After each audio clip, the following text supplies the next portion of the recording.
Week 2 college football predictions, man.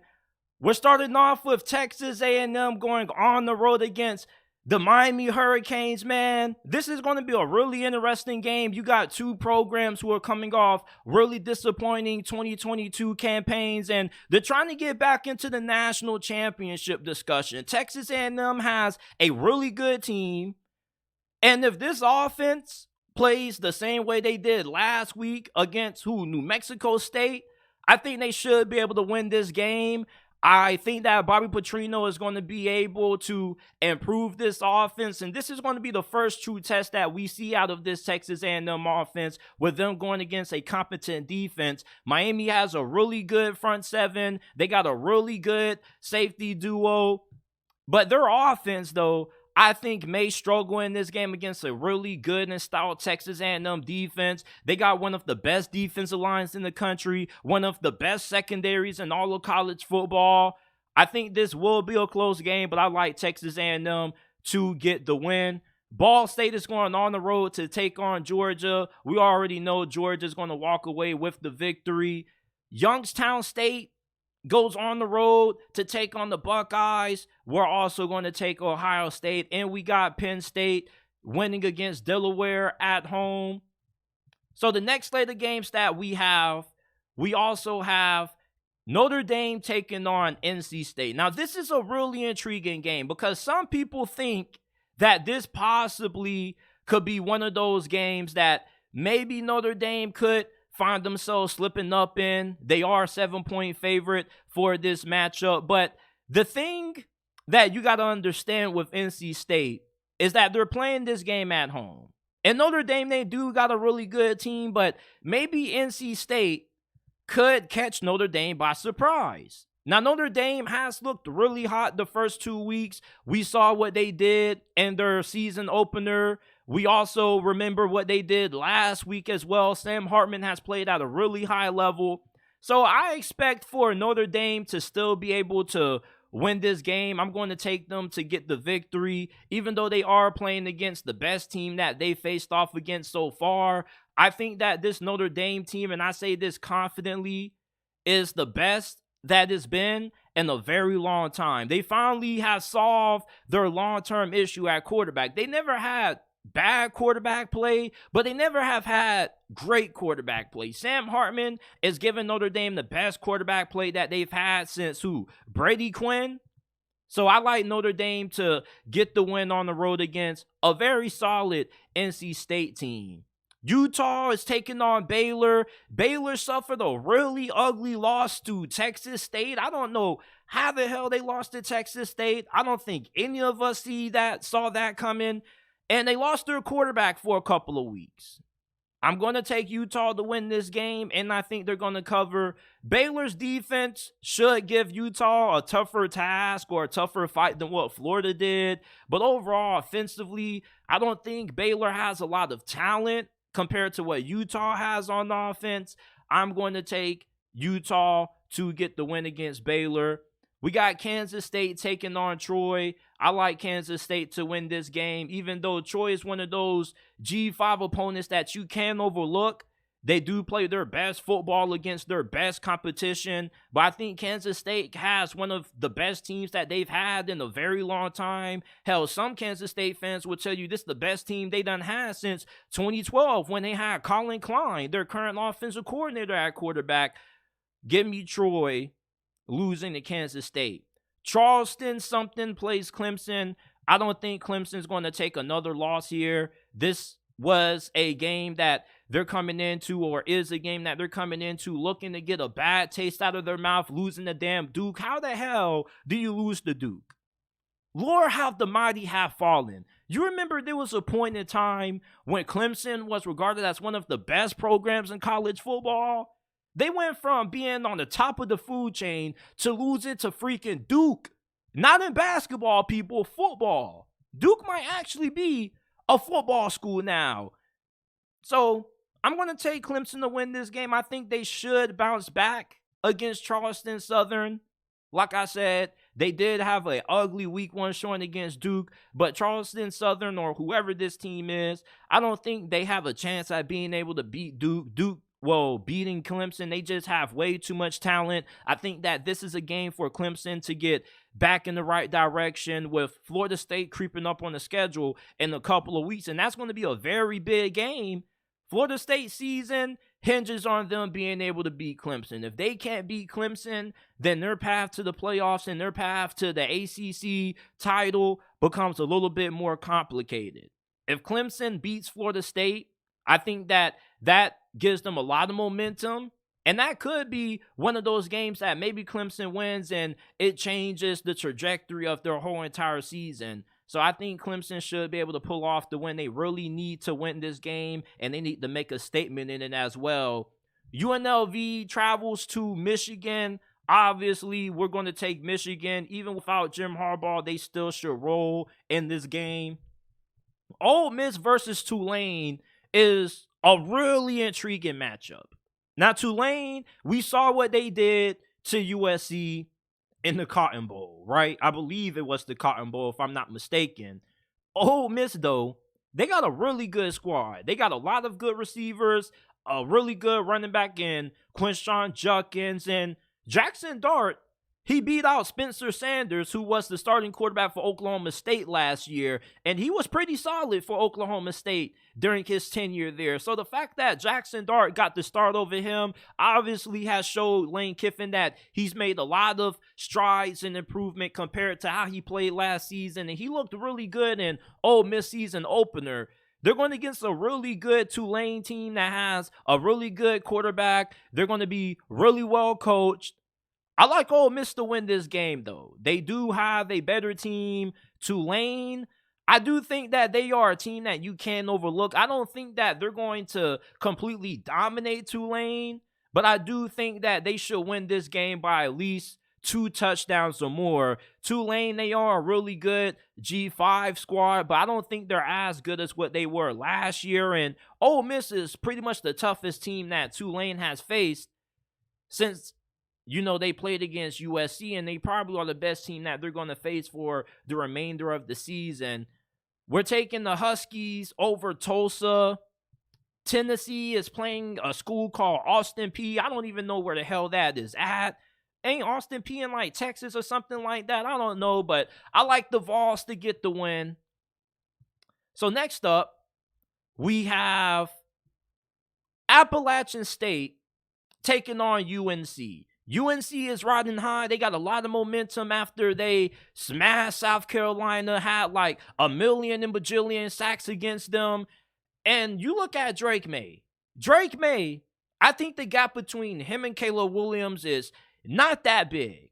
I think Caleb Williams is right here, and Drake May is a tad below him. I mean, Drake May can do anything that Caleb Williams can, damn near, at least when it comes to his ability to throw the football. Like, I've seen Drake May make some throws that made me go, what the hell? And when you're going against a team like Appalachian State that's really good at playing their best football against their best competition, you need outstanding quarterback play. You want to make sure that your quarterback is on his A game so you don't have to suffer and worry about any upsets. When you don't have a proven quarterback or a consistent quarterback, normally those are the teams that tend to find themselves in upset trouble more times than not, like Clemson. Cade Klubnik didn't have the best game against Duke, and Clemson ended up struggling, and they lost that game ultimately. I don't think they're going to suffer the same fate as Clemson, though. I like the Tar Heels to get the win, and I think they improved to 2-0. SMU is playing against Oklahoma. And this is a game that I really want to take a little bit of time to highlight. Oklahoma is just a 16-point favorite against SMU. 247 Sports released their team talent composite rankings. What that is that 247 Sports takes every team's roster in college football and puts every team in order from most talented roster, the teams that have the most amount of blue chip players, 5 and 4 stars, and puts them in order from most talented to least talented. SMU, do you know where they ranked on 247 Sports team talent composite rankings? 34. They're ahead of Colorado. They got a better team than Kansas State and a half a dozen other Power 5 programs. SMU is not a team that Oklahoma should be taken lightly. And I think there's a strong chance SMU pulls off the upset. I think there's a 4 out of 5 chance that SMU beats Oklahoma, but I'm going to trust Oklahoma to win this game. The reason why I'm not going to take SMU to get the upset is because they don't have a damn defense. Rhett Lashley and company, they're going to score hella points if Brent Venables' defense still looks the same way that it did in 2022. But even if Oklahoma gives up a lot of points on defense, their offense is going to put up just as many points as SMU can. And I think that Oklahoma's defense can at least get a couple of key stops against a really high-octane SMU offense. But you need to keep your eyes on that SMU and Oklahoma game. That's a game that potentially could result in an upset. SMU has a really good squad. They got a really talented offense, a really good quarterback in Preston Stone. Look out for SMU if you're Oklahoma. Duke is playing a school called Lafayette. They should win this game. I don't think they're going to have a hangover effect stemming from their win over Clemson on week 1. Alabama versus Texas. Can Texas pull off what only 2 teams have done in the last 8 years? The only 2 teams to beat Alabama and Tuscaloosa have been Ole Miss under Hugh Freeze in 2015 and that Joe Burrow-led LSU National Championship squad in 2019. If Texas can beat Alabama, I think that shows us that this is a legitimate contender for the national title, and Texas football might be back. However, I'm still rolling with the Tide, baby, to get the win, man. You're asking Alabama to lose to Texas at home. That's something that rarely happens. And I think that Alabama, they can win this game even if they don't get great quarterback play out of Jalen Milroe. I don't think Alabama is quarterback dependent this year like they have been in the past. Their offensive line is really good. This is probably the best offensive line play that they're going to be getting in the last couple of years. They got a really good defense. Texas has a lot of playmakers on offense. They got a really good group of receivers. A.D. Mitchell. You got Xavier Worthy. Quinn Ewers. I think he could take a major step in improvement this year for Texas. But winning on the road in Tuscaloosa is a different animal. And I'm going to have to take Alabama to get the win. I know some people may have been looking for the upset. You probably were hoping that maybe I would have took Texas, but I think Texas has a chance to win. I just don't like their chances doing it on the road against Alabama. I'm not saying they can't pull it off, but I'm more leaning 60% Alabama, 40% Texas.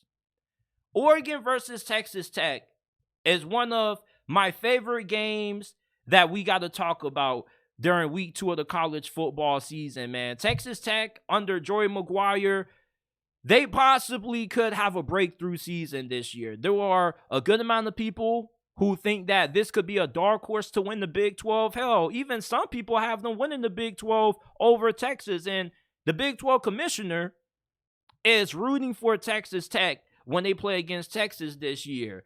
Texas Tech has a really big test against Oregon. Now, the benefit is that they have to play Oregon at home, which gives them a massive advantage in this game. But Oregon has a really good offense, but we don't know how good their defense is going to look.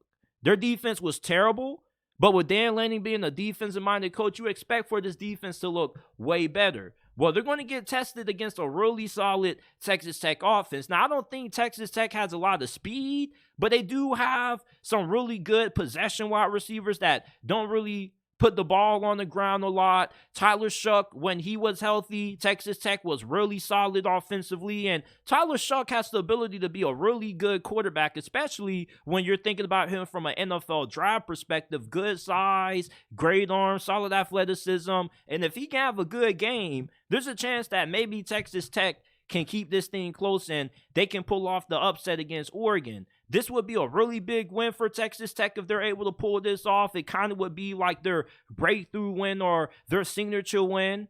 And they're a team to look out for when you're talking about who's going to be potentially running the Big 12 when Texas and Oklahoma depart for the SEC next year. However, I like Oregon to win this game. Oregon, not just do they have a better team, but this offense, they put 80 points last week on Portland State. Texas Tech isn't going to allow 80 to be put on them, but I think that their defense is going to get shredded by this Oregon offense. And Texas Tech had a really solid defense last year, but the kind of weapons that Oregon has on offense this year and the speed that they have and the way Bo Nix has played since transferring up there to Eugene, I think that Oregon is going to continue to roll, but I don't think this is going to be an easy win for Oregon. I do think that this probably could be a close game going into the fourth quarter, but I really don't think that Texas Tech's offense is going to be able to keep up with Oregon's offense.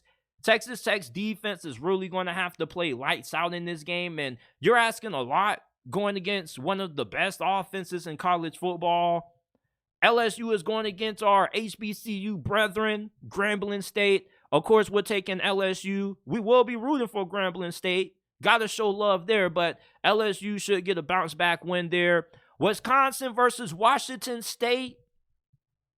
I like Wisconsin to get the win here. I do like Washington State to keep it close. They do got a really good quarterback in Cameron Ward. Their head coach has the program going in the right direction, but I think Wisconsin is just better up front than Washington State. Washington State, they also don't really have a lot of talent and depth at wide receiver, which is really concerning since they run a air raid style offense. And if you don't got a lot of talent at wide receiver, that offense ain't going to be that effective. And Cam Ward is going to play a really good ball game, but Wisconsin just is going to have a better defense. I don't think Washington State has enough difference makers to really be able to put up a lot of points on Wisconsin, so this could be a low-scoring game. But I let Wisconsin with Lou Fickell to get the win. Southern Miss is going to Doak Campbell Stadium to take on Florida State. I don't think there's going to be a game where Florida State comes out slow because they're really riding high on the momentum from their LSU win. Maybe this is a game that maybe starts out a little slow for Florida State, but I don't think they're going to struggle to beat Southern Miss. I think that Mike Norvell has these boys ready. He's going to have them focused, and I don't really think we're going to see Florida State suffering a upset victory coming out of nowhere against Southern Miss, even though they do got Frank Gore's son on there, and he should make some really big plays in this game, but the Seminoles should get the win. Last two games, we have UC Davis taking on Oregon State. I like Oregon State to get the win easily. DJ Uiagalelei, he looked really good against San Diego State. We got Stanford taking on USC. I like USC to beat Stanford. Stanford, I think they're going to be one of the worst teams in all of college football this year. They got a new head coach. They got a new roster pretty much. They can't really use the NIL and transfer portal like that. So I think it's going to be tough sledding for Stanford in this game. So this is it for my week 2 college football picks and prediction. Leave your picks and prediction down in the comment section down below.